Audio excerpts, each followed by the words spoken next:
Ladies and gentlemen, welcome back. I have a couple of questions, as you can imagine. During the evening, no one attempted to talk to you about the case, and you didn't discuss the case with anyone. Is that correct? And of course, if there was anything in the news, no one paid any attention to that. Am I correct in my assumptions? Yes. Thank you very much. We're ready to move forward at this time. Mr. Jarvis, Mr. Work, are we ready to proceed, sir? Very well.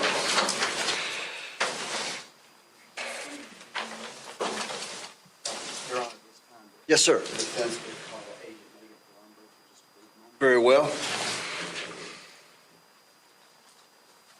Agent Palumbo, good morning. You're still under oath. Just please have a seat.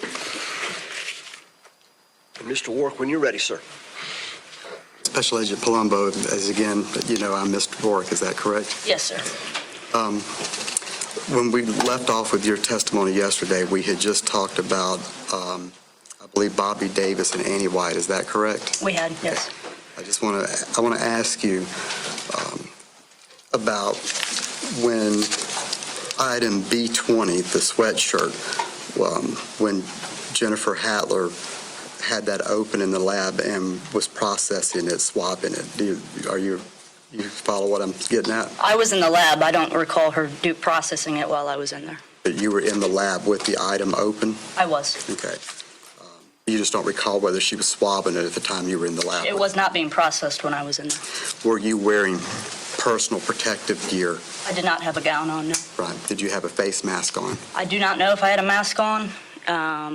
It's very possible I did, but I don't remember if I did or not. Just have a brief moment, Your Honor. Certainly.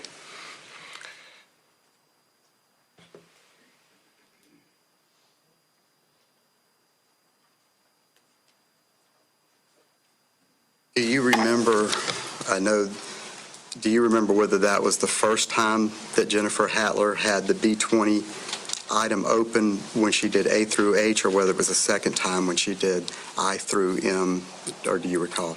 I don't recall. I know that I was in there to see where she had already found it. The DNA had already been located. So I went in there to see what part of the sweatshirt it was found on, and then after that I had her pajama pants resubmitted. And when you say DNA had already been located, you mean just a visual location of the area? No, it had already been recovered. She had already done that first part of the testing. Okay. I've got no further questions. Anything further? All right. Thank you. You can step down. Thank you. Does she need to stay with us for possible recall?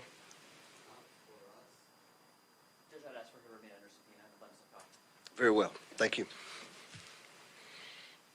All right, Mr. Warwick, Mr. Jarvis. Yes, sir.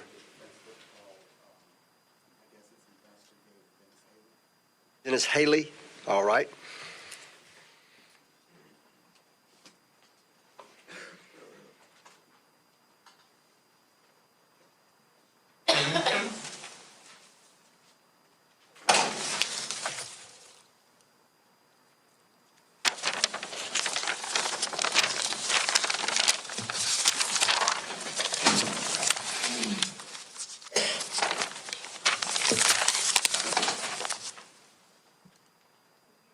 Good morning, sir. If you could face our clerk, please, to be sworn.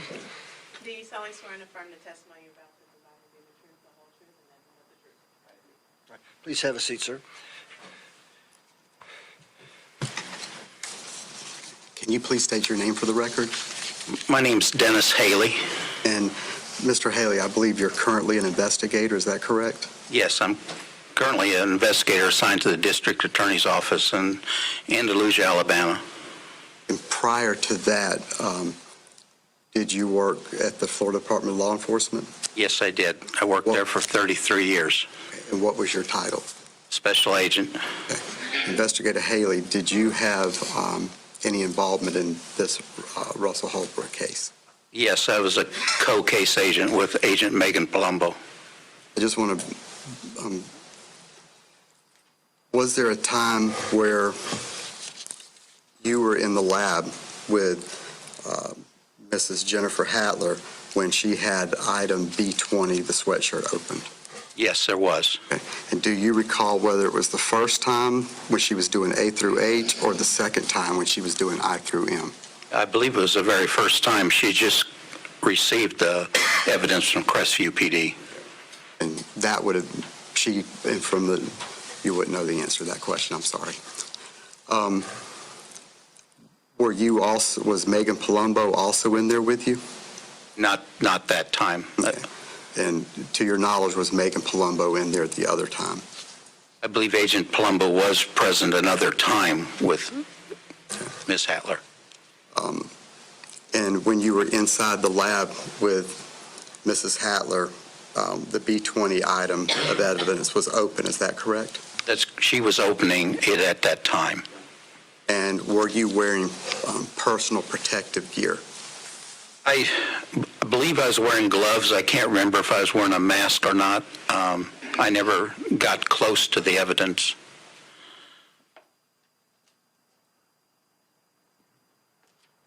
Just a brief second. Sure. Investigator Haley, do you remember the size of that room that you were in inside the lab? Yes, it's a very large room. Jennifer was working in the corner there and had opened a package and was laying it out on a table. And I stood probably about 10 foot away, and I was there to try to show her how I believe how the crime took place and where I thought she might find evidence on the shirt. Okay. Are you able to tell us an approximate time of when, let me back up, I want to lay the foundation for this question.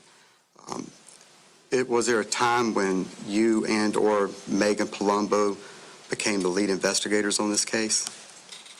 Yes, there was. We reopened this investigation, I want to say, in April or May of 2015. And although it was a Crestview case and Crestview investigators were helping you, was FDLE the lead investigative agency at that time? Yes, they were. Give me just a second, Ron.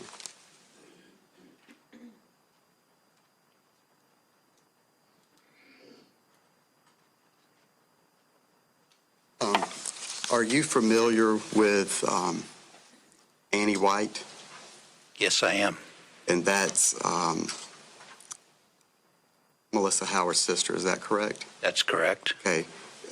Can you tell us where Annie White works at? Annie White is an assistant special agent in charge in Tallahassee, Florida. I think she's in charge of the intelligence unit, I believe.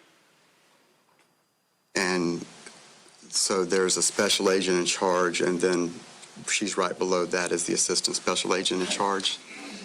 No, it's Tallahassee has a special agent in charge of Division of Criminal Investigation, and I believe there's 2 ASACs underneath the Tallahassee region. I believe Annie Wright, if I remember right, she's in a special unit, and she's the ASAC of that. It's a different unit. She doesn't fall under the Division of Criminal Investigation. She's in the intelligence unit. I have no further questions, Your Honor. Mr. Drake? Very well. May this witness be released? Subject to be recalled.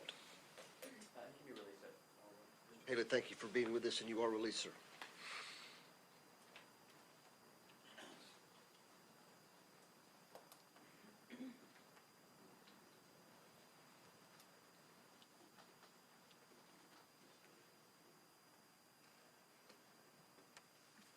Your Honor, at this time, the defense would call Greg Grover. Grover? Greg Grover. Thank you, Mr. Greg Grover. Thank you.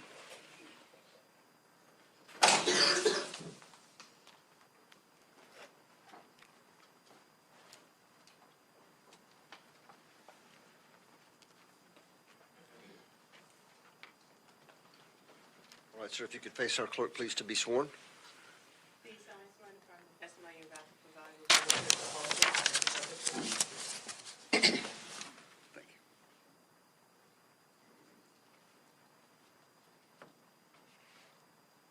Can you state your name for the record, please? Gregory Grover. And Mr. Grover, where are you employed? I'm a private investigator at Gulf Coast Investigative Services. Are you also the owner? I am. And how many people work at Gulf Coast Investigative Services? 3 plus myself. Are you a licensed private investigator? I am.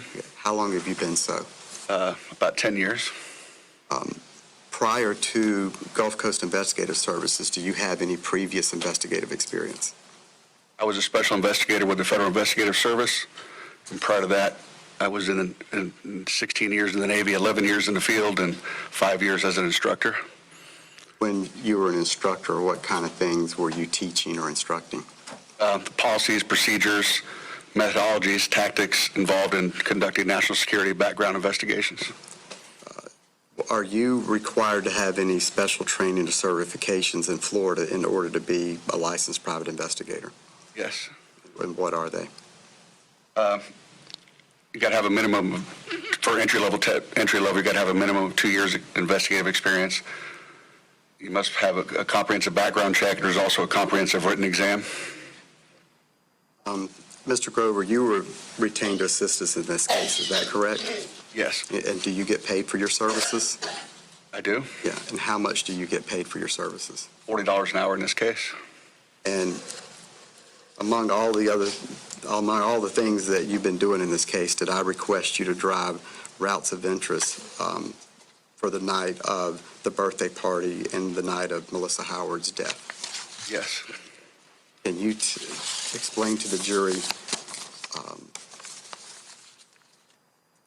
first of all, did you drive those routes? I did. Okay, how many times? There was 2 sets. First route was one set was 3 times. Second set was 1 time. Okay, and what period of time did you drive those routes, like time of day? Between 8:30 and 11. And why did you choose that time frame? That was the time frame that was consistent with the times that were concerning the murder. And can you tell the jury what routes I requested you to drive? Hey, do you have the report? That I can, Oh, That'll be fine if there's a report that will help you. Yeah, there were several routes, multiple trips. So I just want to be sure that.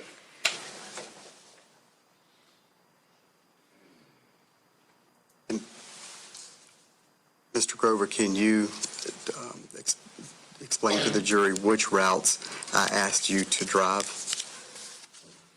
You asked me to drive the routes that would have been involved in the statements that were made by the defendant regarding his travel that evening.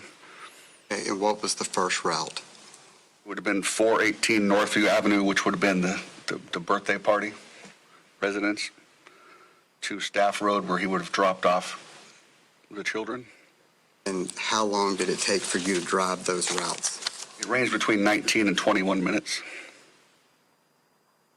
And what was the next route that I asked you to drive? The children at 5921 Staff Road to the Exxon, where they looked for medicine and bought a drink, and that was the Exxon at 3802 South Furdon, And where's that in relation to I-10? just south of I-10. Okay. And how long did that drive time take? That one took between 14 and 16 minutes. What did I ask you to do next? There, you asked me to assimilate the going into the Exxon, getting a drink, getting in the car, and then going to Walmart. How long did it take to go into the Exxon? Did you also do something else while you were in the Exxon other than get a drink? I looked for the cold medicine. Okay. How long did it take you to go into the Exxon, look for the cold medicine, and purchase a drink? 3 minutes. Could it have been as low as 2 minutes? Could have been. Yeah. So 2 to 3 minutes? 2 to 3 minutes, yes. Okay. The Exxon, what was the next route that I asked you to drive? From the Exxon to the Walmart where the medication was ultimately purchased. Okay. And how long did it take for you to drive that route? Between 3 and 5. And then what was the next location that I asked you to drive to? From that Walmart back to Northview where the birthday party. And how long did it take for you to drive that route? 4.5 to 7 minutes in that case. And you explained why there was the difference there? The light as you're coming down the hill from Walmart, if you catch it right at when it changes, it's roughly a 2-minute light before you can make your left turn. Did you would request you to drive any other routes? Yes, and if you'll read me those routes, I can. The first route was 5921 Staff Road to Melissa Howard's house. Right, that was Melissa Howard's residence. That was 10 to 12 minutes. Okay. And Staff Road is where the kids were dropped off, correct? Yes. Okay. And then I asked you to drive, and how long, you've already said it took the 10 to 12 minutes? Yes. Yeah. And then I asked you to drive the route from Melissa Howard's residence to where? To the Walmart. I'm sorry, to the Exxon. To the Exxon, okay. And what was the drive time from Melissa Howard's residence to the Exxon on 85? That one varied because there's two routes because she's in a residential area. So there's a direct route that takes you back on the main roads. There's kind of an indirect route that takes you through neighborhoods. So it varied between 10 minutes with Route 1 and I'll just call Route 2 the residential neighborhood. It was 14 minutes. So either 10 or 14 minutes? Yes. Okay. Let's check.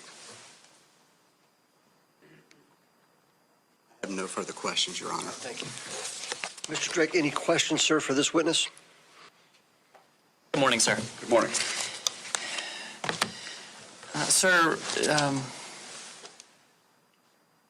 when did you drive these various routes? That was done on December 18th, Of what year? 2018. So 2 months ago? Give or take. Is that when you drove all of these routes? No. Okay. What have you driven since December 18th of 2018? I'm sorry. December 18th is when I'm thinking back to when we had our deposition. January 24th is when I did these in 2019. Okay, so you originally drove the routes on December 18th of 2018, and then we had a deposition, and then you drove them again on the 24th of 2019. Right. The December 18th were different. It was a complete from beginning to end.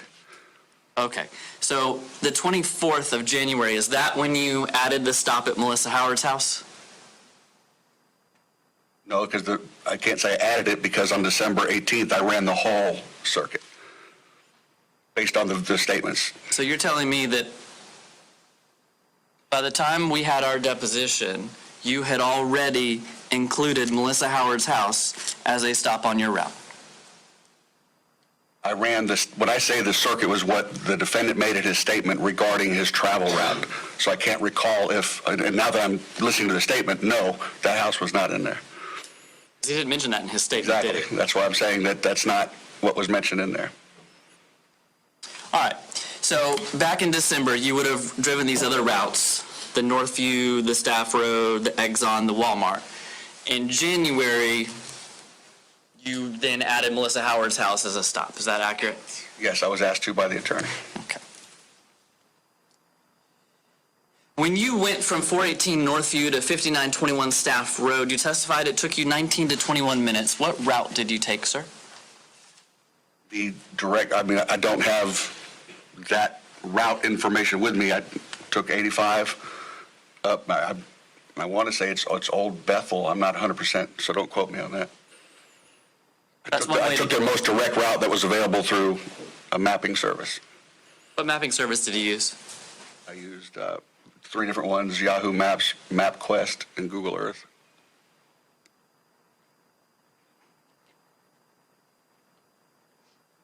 Are you aware that it's faster to go P.J. Adams and Antioch?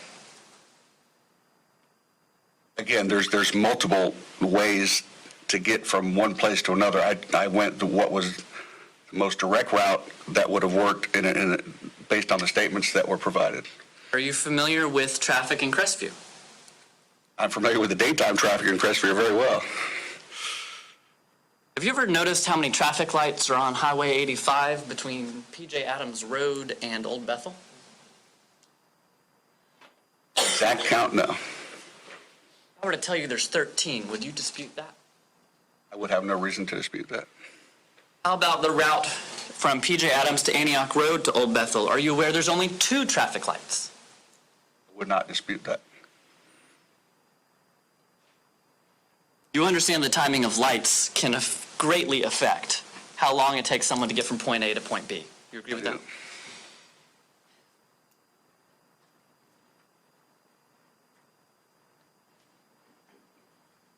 Are you aware that PJ Adams and Antioch are sometimes considered a bypass around Crestview?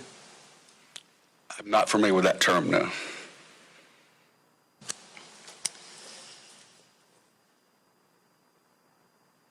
All right, so you testified that you went from where the birthday party was up to Staff Road where Mr. Holbrook would have dropped his kids off.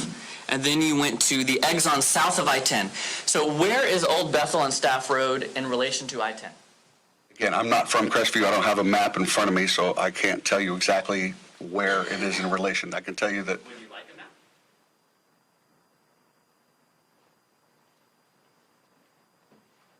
If it will be helpful to demonstrate your testimony, I would be happy to provide a map.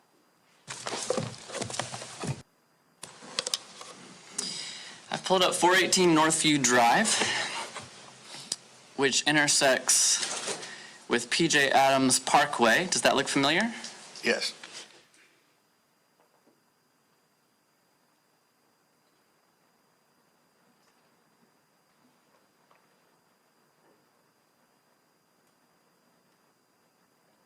Where on this map is Old Bethel Road and Staff Road?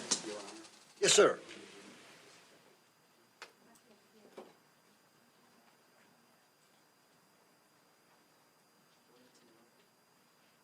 Yeah, is there an objection? Do we need to discuss it? I'm complete. And- All right, Mr. Drake, go ahead, sir. Sir. Mr. Grover, I apologize. I selected Northview Drive instead of Northview Lane, so I apologize for that confusion. Would you agree that both are on the south end of Crestview? Yes.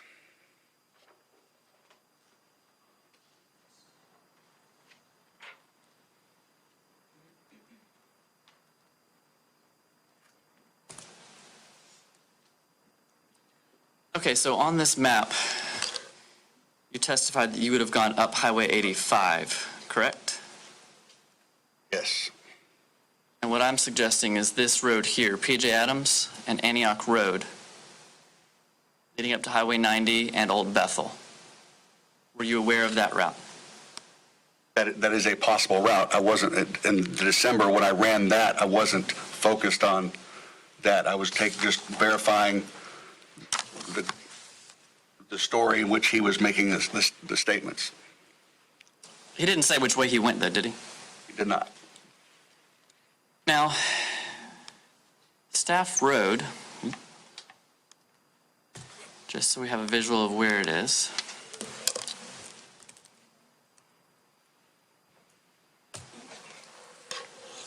Is in North Crestview, is that correct?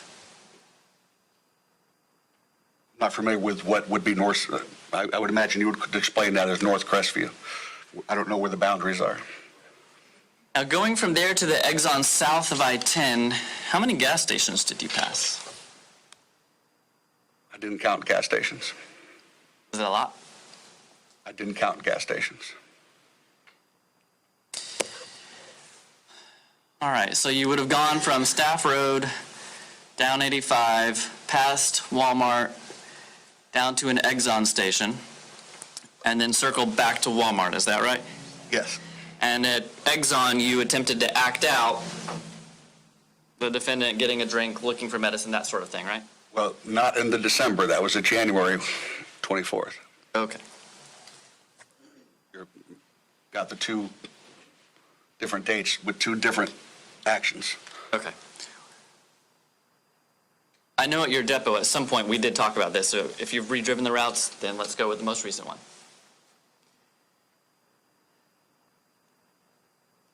Sir, how much has Crestview changed since 2006? Well, that was one of the factors I took into consideration when, in the January trip, in our when I was asked to do it. So I went back just historically to look at some historical maps to see if there was any major road widening. And I also talked to some of the business owners along 85 to understand if there had been any major issues or major things that have changed, additional roads, additional interchanges. And I wasn't able to determine that there were anything that was substantial, such as adding a lane that would affect travel at 8:30 at night or between 8:30 and 11 at night. How many more people live in Crestview in 2019 than 2006? I don't know. You say it's gone up? I would? You know how much? No. How has traffic changed in Crestview since 2006? I mean the amount of traffic. I have no way of stating that as a fact. Because you didn't drive these routes in 2006, right? Correct. Are there additional traffic lights in Crestview now that were not present in 2006? It's possible. Are the traffic lights timed the same way they were in 2006? I have no knowledge or way to confirm that. You don't know how long it would have taken Russell Holbrook to drive in 2006, do you? 2006, no. No further questions?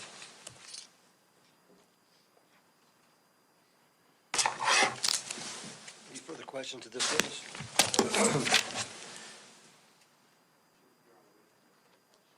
All right, thank you, sir, and you can step down.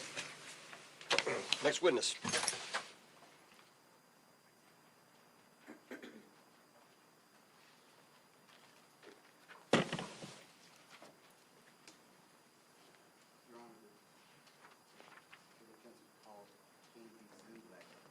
All right, Candy Zulegger.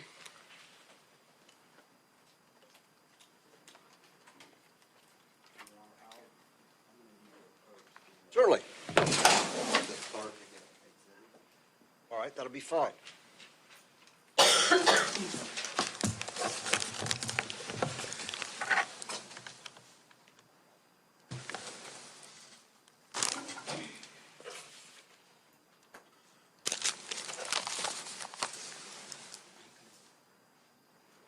All right, good morning.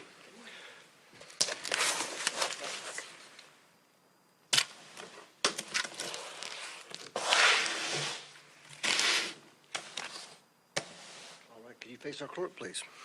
Do you solemnly swear and affirm the testimony you're about to provide will be the truth, the whole truth, and nothing but the truth? I do. Please have a seat.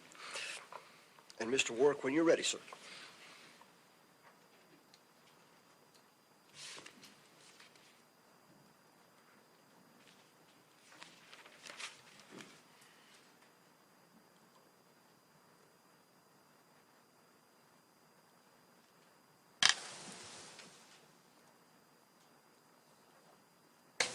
Can you please state your name for the record? It's Candy Zulegger, Z-U-L-E-G-E-R. And Mrs. Zulegger, where are you currently employed? I am employed with Trinity DNA Solutions. I'm a forensic consultant for them. And before you were a consultant at Trinity DNA Solutions, where were you at before that? I was with Trinity DNA Solutions. We were an operative lab. I was the laboratory director and technical manager for them. When you say you were an operative lab, when did you become not an operative lab? We sold it last year, late last year. Prior to Trinity DNA Solutions laboratory, where did you work before that? I work with the Florida Department of Law Enforcement. And what was your position at the Florida Department of Law Enforcement? At the Florida Department of Law Enforcement, I was a crime laboratory analyst. And what was your position when you were working for the operative lab at Trinity DNA Solutions? If you'd be kind enough to speak up. Oh, I'm sorry. And Ms. Zuliger, if you could just get closer to the microphone, please. Thank you. Sorry. No, you're fine. Thank you. Ms. Zulegger, what was your position when you were at Trinity DNA Solutions when the lab was operative? I was the laboratory director and the technical manager. And I believe you just said when you were at FDLE, you were a forensic biologist. Is that correct? The name is called a crime laboratory analyst, but yes, I was a forensic biologist in the DNA and serology section. Similar job and position to Jennifer Hattler, is that correct? Correct. Okay. And Sukon Wharf. Correct. What academic degrees do you hold? I have a Bachelor of Science in Biology, a Master of Science degree in Cellular and Molecular Biology with a thesis. After you received this academic training, did you have to go undergo any other training? To perform the forensic DNA testing, I was hired initially by the Florida Department of Law Enforcement. I completed a year-long training course with them to perform the forensic serology and the DNA testing. Mr. Warwick, I'm going to apologize for interrupting. Could counsel approach, please? Yeah. You're fine, Ms. Suliger.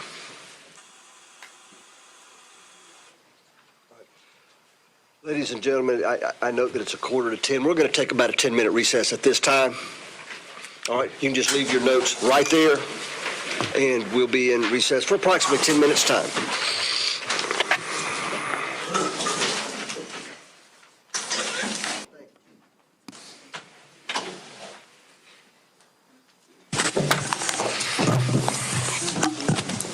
Does this help? All right, are we ready to bring Does the that doors help? in? Is that on? I'm just making sure. Yeah. Does this help everybody hear? I have a very sore throat, and I'm trying my best. I've tried to turn it up Okay. as best we can. I understand. Does this help if I put it something like that? I can hear that very well. Okay. That might be helpful. I can't hear whether it helps or not. That's fine. Okay. Yeah, it does. Thank you. I just feel rotten We're ready to today. bring the doors in. Mr. Ward, if they indicate they can't, I'll bring it to your Yes. attention. Fair enough? Thank you, sir. Thank you. Yeah, I want you to feel free to do that. Thank you. It worries me when the person 3 feet from me can't hear me.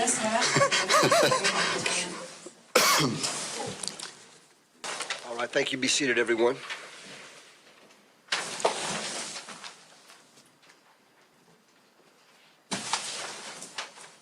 And Mr. Work, when you're ready, go right ahead, sir.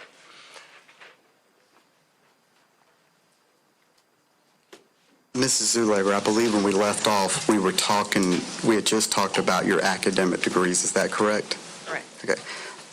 Did you have to then undergo any specific training in order to become a forensic biologist? I believe we talked about that, but when I first started at FDLE, I had to undergo a year-long training course in order to become a certified forensic biologist. Is that similar training to what we've heard from Jennifer Hattler and Sukan Wharf? Exactly, yes. I believe we have went over this, but were you also required to do periodic proficiency tests? Yes, in order to be in an accredited laboratory, you have to perform proficiency tests twice a year. So for the past 20-something years, I've done a proficiency test twice a year that I've successfully passed. So you've never failed a proficiency test? No. Are you a member of any professional organizations related to the area of forensic biology? Yeah, I'm a member of the Academy Standards Board, where there's about 25 of us in the U.S. that we're voting in we're developing, reviewing, and implementing new standards for forensic biology. Do you perform any services for any other organizations? I do. I'm also what's called a DNA auditor. So you've heard about the standards that the FBI has, the quality assurance standards that they have. There are ISO standards, International Organization for Standardization. In order to be an accredited laboratory, which my laboratory was, you have to meet both those documents. So I'm an independent contractor also for ANAB, who is an accrediting body. So I would go into different laboratories and assess their compliance with those documents. And how many times have you ever testified before? I've testified numerous times, Do you recall how many times you've testified? probably over 180 times.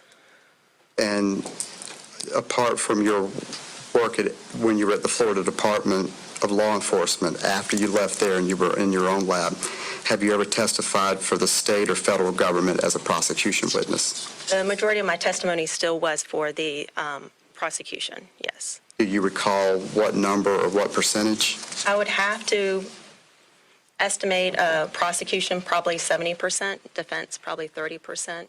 Each year is a little different. And have you ever qualified as an expert in other jurisdictions?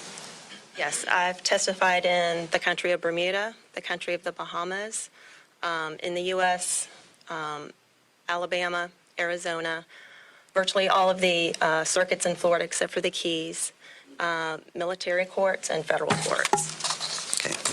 Do you also have training in YSTR analysis? Yes, I'm also a formally qualified DNA analyst in YSTR testing also. And Ms. Luleger, you were retained to assist us in this case?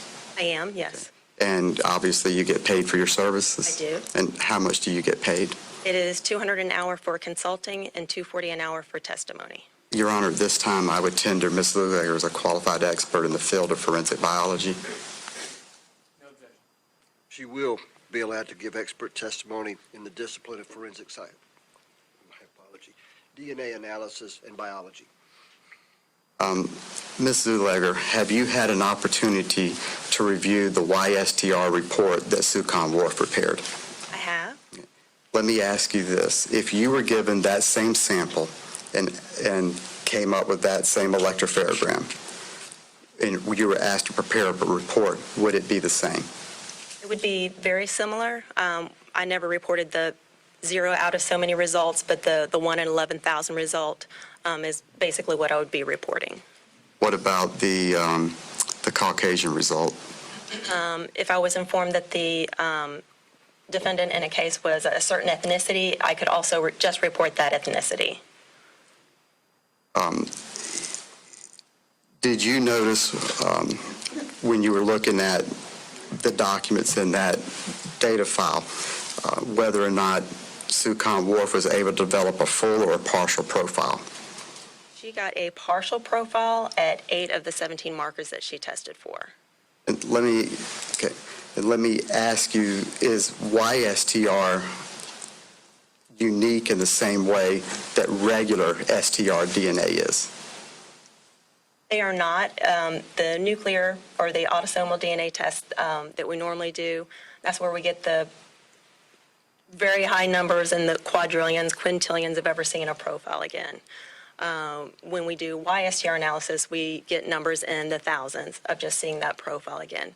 So the profiles are not unique. They are paternally inherited, meaning they go through the male lineage, and they're also not unique necessarily to that one family. So you could have a family in, say, Florida that has that same male lineage line, and there could be somebody in California that has that same line, but they not be related. Yeah. So I think you're saying, would you agree that obviously everyone in Michael Holbrook's male lineage would be consistent with that partial profile in Sucon Wharf's report? It would be, yes, consistent. Could that profile also be from someone not in Michael Holbrook's male lineage? It could also, plus the fact that it's a partial profile, you don't know if you would have gotten more data if it would have excluded that male lineage.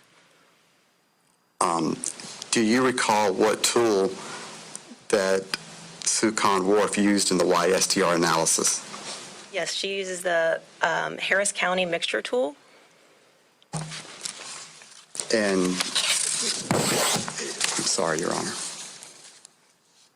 And are there any limitations with that tool?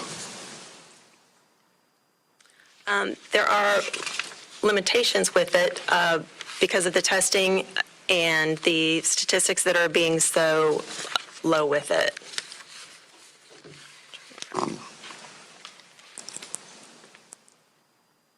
Is there a limitation in that if you put a profile in there that it's never seen before? In that mixture tool, the statistics that are generated with YSTRs are different from the nuclear STRs. It's just a straight counting method. So if you start entering in a profile that the mixture tool has never seen before, it's going to automatically give you that same number, that 1 in 11,000, because it hadn't seen that profile before. Okay, I want to move on to the B20, B, and E samples that Mrs. Hattler testified to. I first want to talk about B20B as in boy. Okay. Have you compared Russell Holbrook's standard to the sample in B20B as in boy? I have. Do you agree with Jennifer Hattler's conclusion that she testified regarding B20B? I do. I don't believe he could be included nor excluded. Now I want to focus you on to the analysis on Jennifer Hattler's B20E sample. Are there any limitations in that data in the B20E sample that would affect your analysis? Yes, the biggest problem with that sample, it's the majority of it, except for one allele, all of it's below our stochastic level. And when we're talking about all of it being below the stochastic level, you're talking about the foreign DNA, correct? Sorry, yes, the foreign DNA is below the stochastic level, except for one of the alleles. Okay. And what does it mean for the foreign DNA being below the stochastic threshold? So the stochastic threshold is where we're not confident if two sister peaks go together or not, because it's dropped below this level. And can you also briefly explain to the jury what stochastic effects are? Some of the stochastic effects we're going to see are drop in, which is rare, drop out, which is common when you start getting below that level and that low-level DNA, and you also start having peak height imbalances. And in this case, the FDA used 50%, I believe, for identifier plus. Have you compared Russell Holbrook's standard to that B20E sample? I have. And do you agree with the analysis that Jennifer Hattler performed? I don't agree with those conclusions, no. Okay. What locations do you take issue with? What marker locations? That's the D8, the D21, D3, and D13. I believe I have those up on the screen. Is that correct, and highlighted on the left-hand side? Yes. Okay.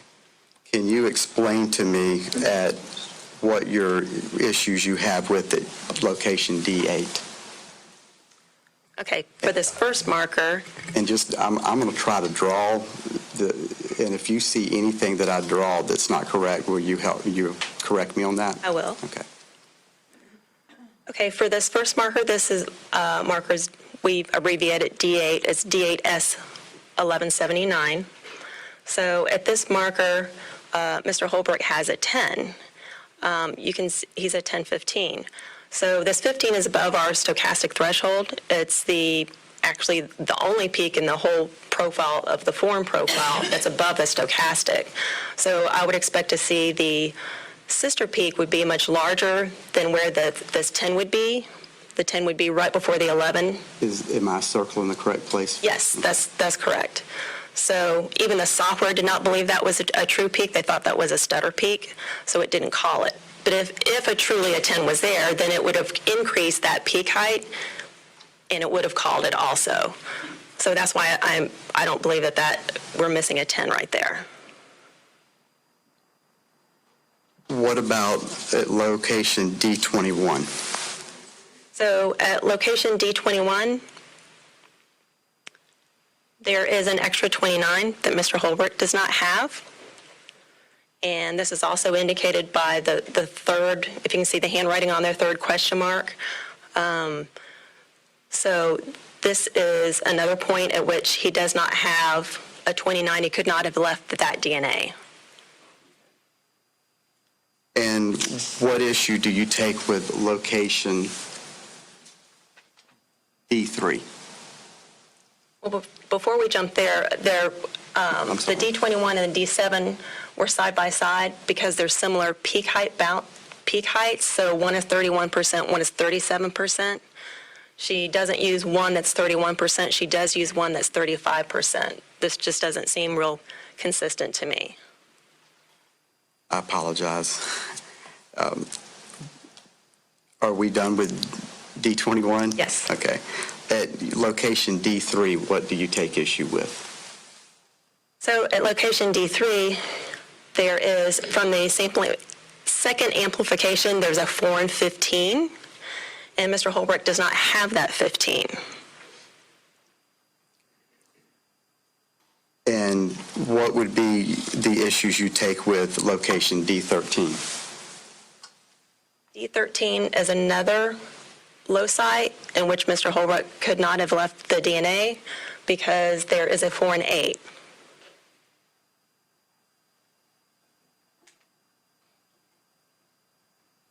Did I circle the correct places? I believe so. It's just the 8, though, on the Yeah. allele table.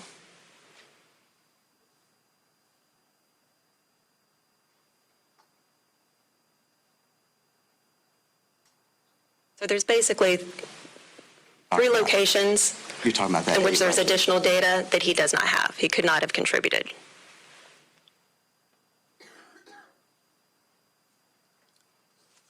Taking these issues into account, were you able to arrive at any conclusions when comparing Russell Holbrook standard to that B20E mixture?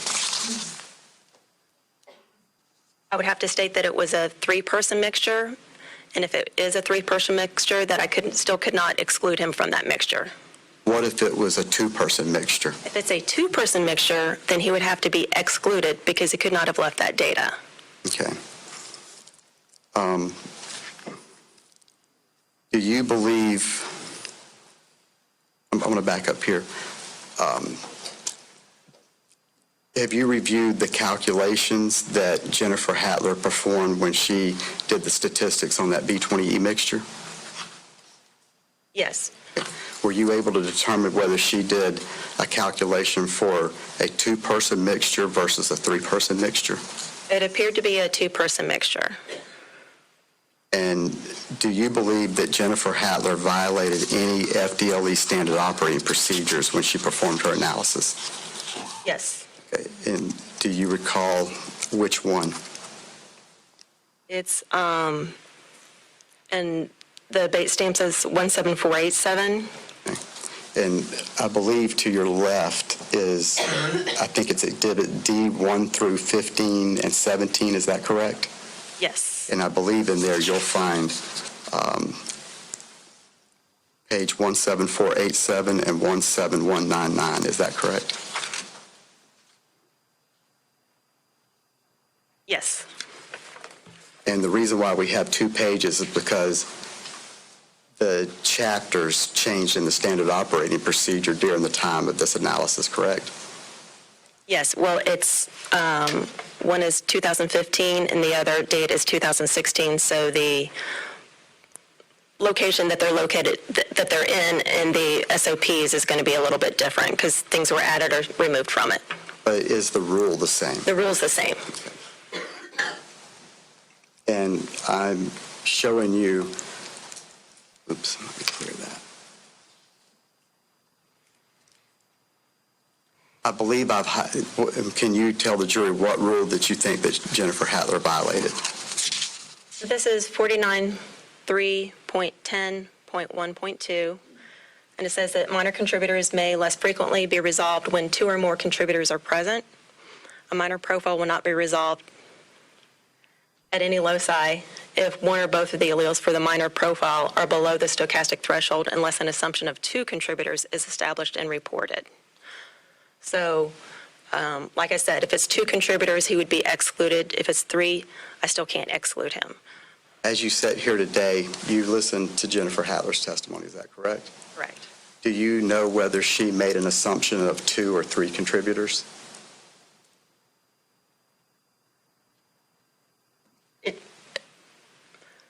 She testified that there were 2 plus a minor, which a 2 plus a trace, basically, which makes it 3 donors, but the calculation was for 2 donors, or appeared to be for 2 donors. Do you agree with Jennifer Hattler that David Russell Holbrook's standard is a match to the B20E foreign profile mixture? No, it is not a match. A match is identical. So you would, if you have a 1516 in your evidence, you'll see a 1516 in your standard for comparison. They would be identical, and you don't see that in this profile. So let me ask you this. If you have 2 profiles that look close and are similar, but they have just a couple of different alleles, what would that mean? could mean that there's a relative, but if you're talking about an instance like this where there's extra alleles, that's what would be called an inclusion. So you can't pull out a major or minor donor, or it's an indistinguishable mixture. You're saying that person could be included into that mixture, but you're also saying that there's other possibilities. And when you say included, not that the person's DNA is in the mixture, you're saying they're included as possible people that could be in the mixture. That's the statement, included as a possible donor.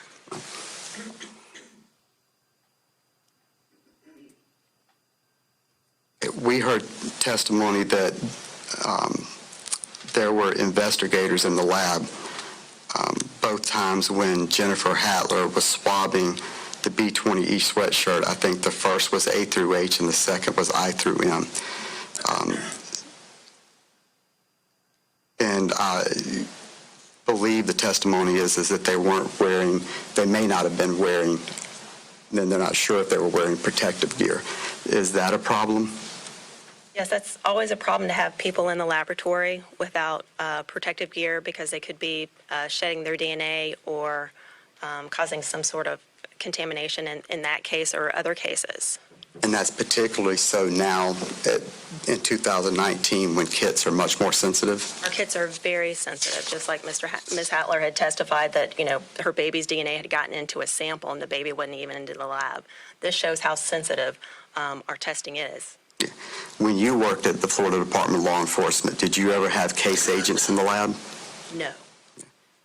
Have you ever had occasions where an investigator had to come into the lab at your private lab that you ran? I have, in the case where there were numerous guns submitted, and the agent had to keep custody of the guns. So he was allowed to come in, but he had to wear all the same gear that we were wearing, and he also had to submit a buccal swab standard for elimination purposes in case a contaminant showed up. Okay, I want to now ask you, is it possible that the foreign DNA that was on that B20E sample, is it possible that it could be from a contamination?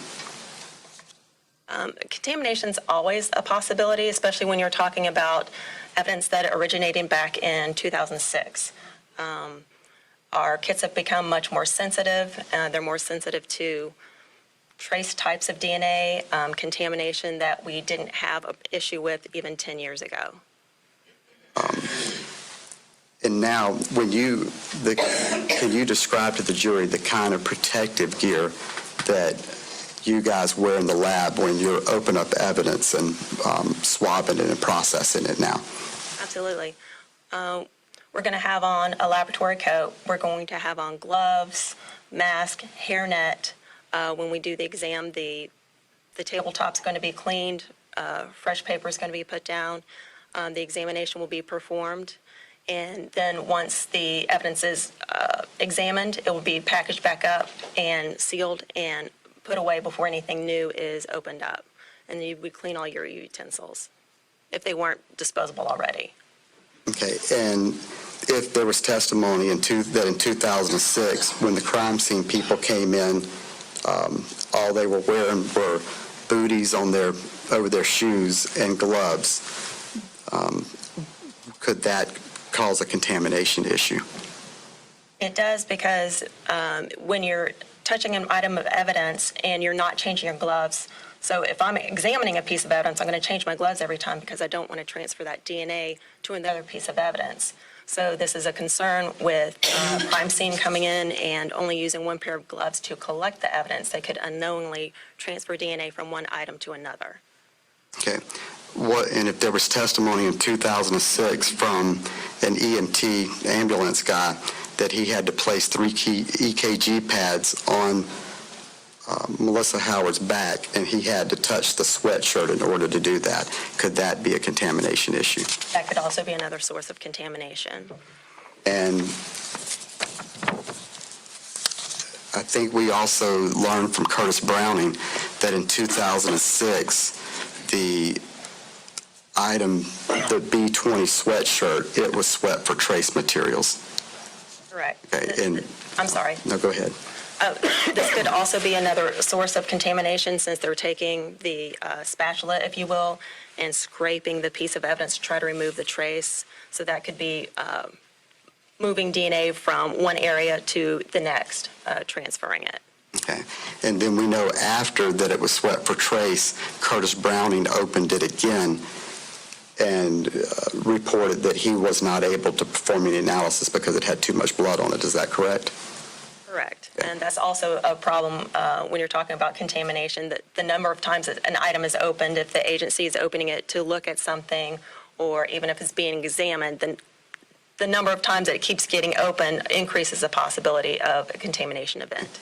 And then Jennifer Hattler opened it again at least one more time when she did the B20, I think it was the A through H swabs, Yes. and she had an agent in there in the room with her when she was doing the swabbing based on the testimony. Is that correct?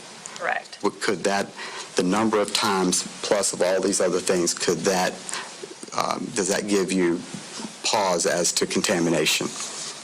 Definitely, those are all possibilities for contamination events. And in fact, later on, when Jennifer Hattler got the sweatshirt and did some analysis the second time, and I think she was doing the I through M cuttings, we learned that there was a contamination. Yes, for that second round, there was a contamination. Okay. And did that, could you have gotten the B20E sweatshirt and done testing of that E area after that contamination? No. Once a sample is, or a piece of evidence is contaminated, you can't do any further testing on it because you're going to keep coming up with that contaminant. You could test it, but you just can't get results. I can't make heads or tails out of it. Okay. I could have just a moment, Your Honor.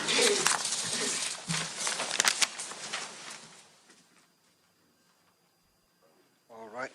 Mr. Drake, any questions you have for this witness? Yes, Judge. Can we pose briefly? Certainly.